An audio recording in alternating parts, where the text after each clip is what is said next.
नमस्कार दोस्तों। दलालों की फौज शोर मचा रही है। शोर मचा रही है वह फौज जो फर्जी कांग्रेसी समर्थक बन करके कुछ दिन से शोर कर रहे थे कहीं धंधा चल जाए। दलाली का धंधा करने वाले तमाम सारे लोग परेशान हैं और उनमें वो लोग भी हैं जो पत्रकार होने का, टाइगर होने का दम भरते हैं। जी हां, कुछ ऐसे ही हो रहा है। वो इस पर चर्चा नहीं कर रहे हैं कि देश कहां गर्त में जा रहा है। वो इस पर चर्चा नहीं कर रहे हैं कि भारत में क्या हालात हैं, नशे की तस्करी कितनी बढ़ गई है, नशे में कैसे हमारे देश के युवा शिकार हो गए हैं, कैसे राम राज्य बोल करके बेटियों के साथ में रेप किए जा रहे हैं, नवरात्र में रेप किए जा रहे हैं और हत्याएं हो रही हैं। कहीं कोई पूछने वाला नहीं। यूरोपियन कंट्री का एक बड़ा अखबार यह कहता है कि भारत के मतदाता मूर्ख हैं। हम चुप हैं। हालात यह है कि जापान जैसा देश हमारे विश्वगुरु को दिखा रहा है आईना कि विदेश नीति ऐसी नहीं होती है जो आप कर रहे हो। और स्थितियां तो इतनी खराब हो गई हैं कि भारत भुखमरी का ऐसा शिकार हुआ है, कुपोषण का ऐसा शिकार हुआ है कि 105 नंबर पर पहुंच गया जो 55 नंबर पर हुआ करता था। भारत में भुखमरी बढ़ती ही जा रही है। ग्लोबल हंगर इंडेक्स की ताजा रिपोर्ट में 127 देशों में से भारत 105वें नंबर पर है। 2014 में भारत 55वें स्थान पर था, अब 105वें स्थान पर है। हालात इतने बुरे हैं कि भारत की 13.7% आबादी कुपोषित है, जहां 5 साल तक के 35.5% बच्चों की हाइट नॉर्मल से कम है। वहीं 5 साल से कम उम्र के 18.7% बच्चों का वजन कम है। हालात ऐसे हैं कि 2.9% बच्चे 5 साल की उम्र से पहले ही जान गंवा देते हैं। लेकिन 30,000 रुपए किलो के मशरूम खाने वाले प्रधानमंत्री का पूरा फोकस अपने दोस्त की जेब भरने पर है। सब बर्बादी में।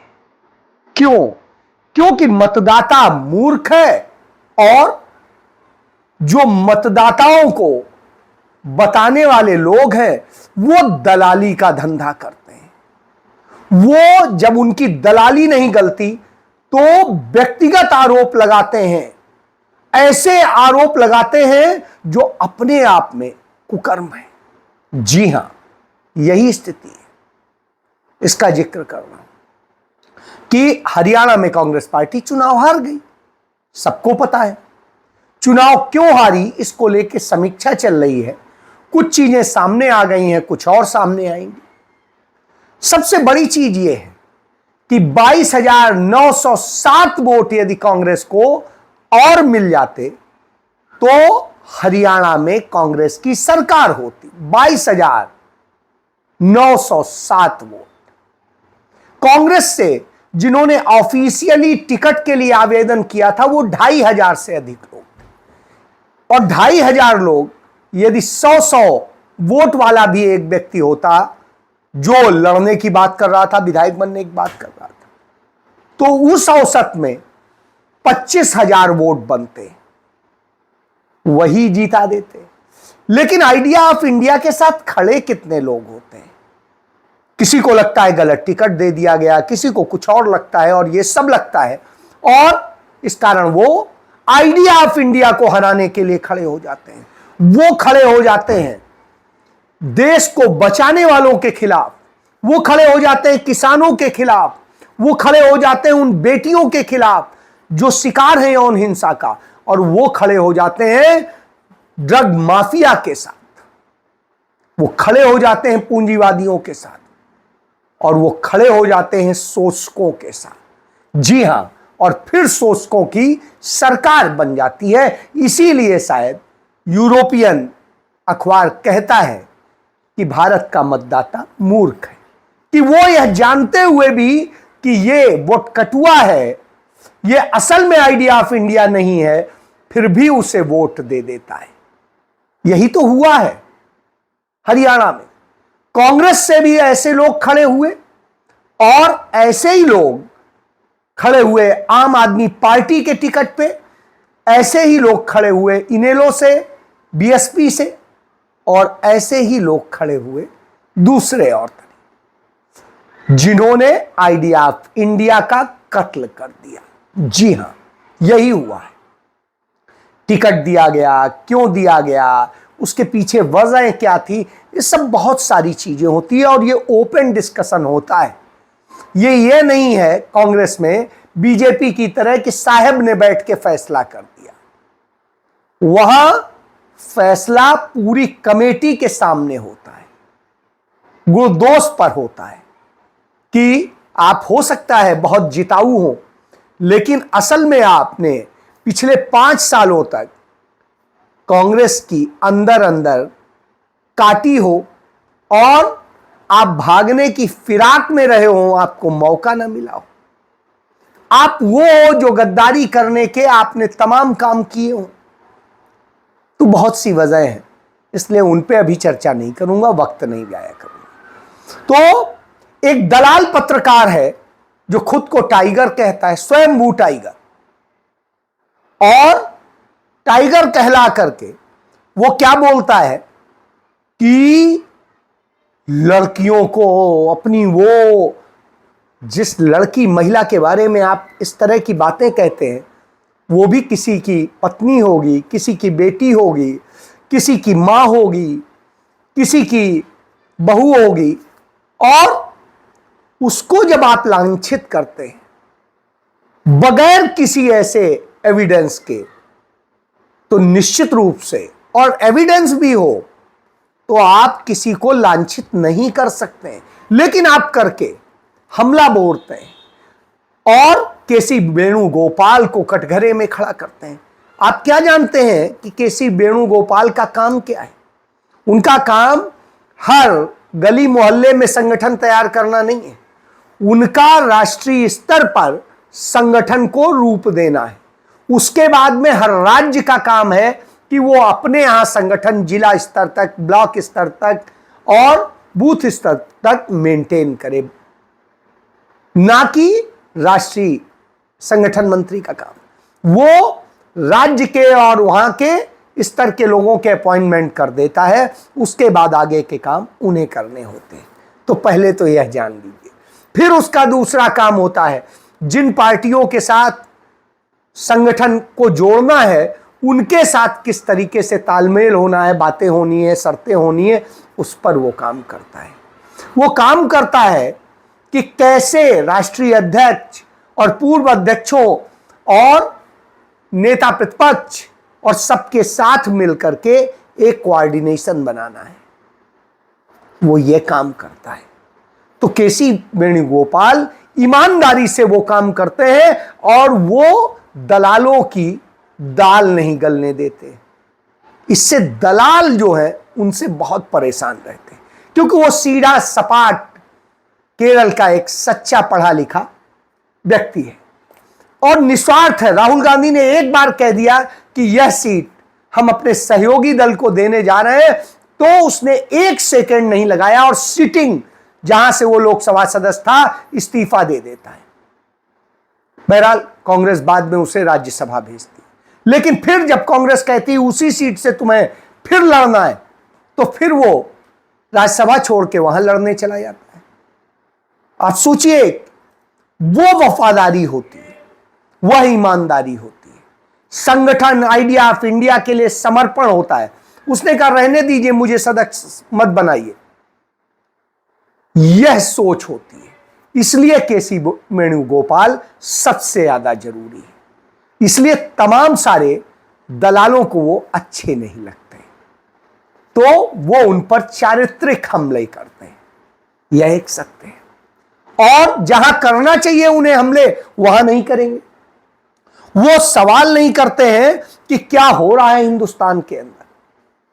नरेंद्र मोदी कहते थे रुपए की वैल्यू गिरती है तो प्रधानमंत्री की वैल्यू गिरती है। आज रुपया करीब 85 में पहुंचने जा रहा है, 84 पॉइंट समथिंग का है।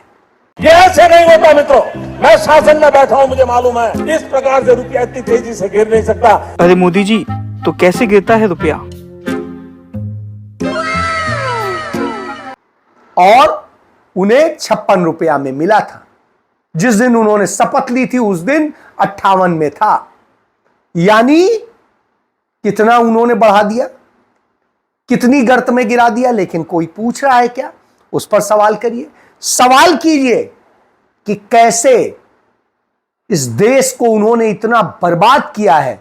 जो भुखमरी के इंडेक्स में भारत 55 नंबर पर था, वो आज 105 नंबर पर पहुंच गया है।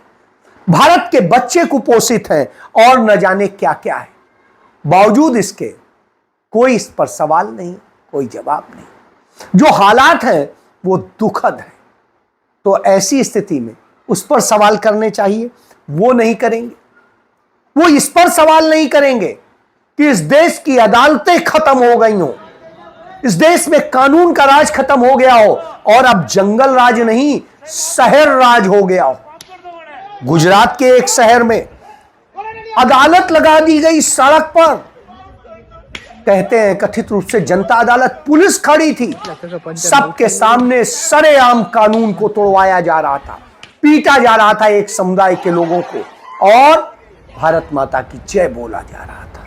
यह होता है कि उत्तर प्रदेश में एक 15 साल की, रामराज्य कहते हैं उत्तर प्रदेश, 15 साल की बच्ची को घर से अमरोहा में उठा ले जाया जाता है। उसके साथ जाने क्या क्या बीभत्स घटनाएं होती हैं और उसके बाद उसे तेजाब से नहला दिया जाता है। कल्पना करिए यदि आपकी बेटी के साथ ऐसा हो जाए, क्या कहेंगे? और स्थिति ये कि इसी तरीके से जो हालात हैं उनको लेकर के रायबरेली में एक युवती, उसको 3 युवक, दबंग युवक जो भाजपा के थे, और वो किस तरीके से करते हैं। रामराज के हालात तो ये हैं कि प्रयागराज में एक 10 साल की बच्ची अपने बीमार पिता को देखकर कहती है, पापा मैं बड़े होकर डॉक्टर बनूंगी, आपका इलाज करूंगी। बहरहाल पड़ोस के मेडिकल स्टोर से उसे दवा लाने भेजा जाता है। माँ भेजती है कि बेटा ले आओ जाके।